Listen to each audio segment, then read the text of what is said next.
Hi, இன்றைக்கி Pandian store review பார்க்கலாம். பாண்டியன் வீட்டுக்கு வராரு.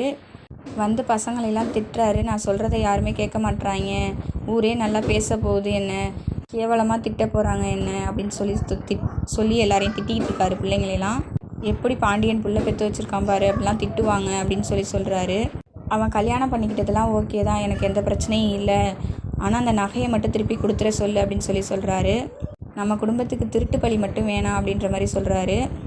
நகையை கொண்டு போய் கொடுறா, என்னடா பண்ண அப்படிலாம் சொல்லி திட்டுறாரு.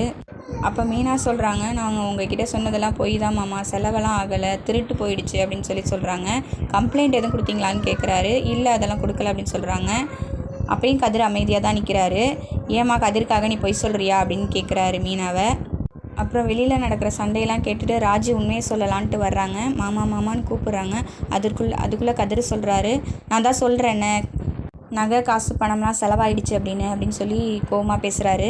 அது ஒன்றும் உங்கள் பணம் இல்லை, அது என்னோடய பணம் தானே, அதை நான் என்ன வேணாலும் பண்ணுவேன், நீங்கள் கேட்கக்கூடாது அப்படின்ற மாதிரி சொல்லிவிட்டு உள்ளே போயிறாரு கோவமாக திட்டிட்டு. அப்புறம் பாண்டியன் ரொம்ப வருத்தப்படுறாரு. எப்படி பேசுகிறான் பாரு அப்படின்னு சொல்லிட்டு வருத்தப்பட்டுட்டு இருக்காரு. அதோட இந்த ப்ரோமோ முடியுது. பாண்டியன் ஸ்டோரில் உங்களுக்கு எந்த கேரக்டர் பிடிக்குன்றதை கமெண்ட்டில் சொல்லுங்கள்.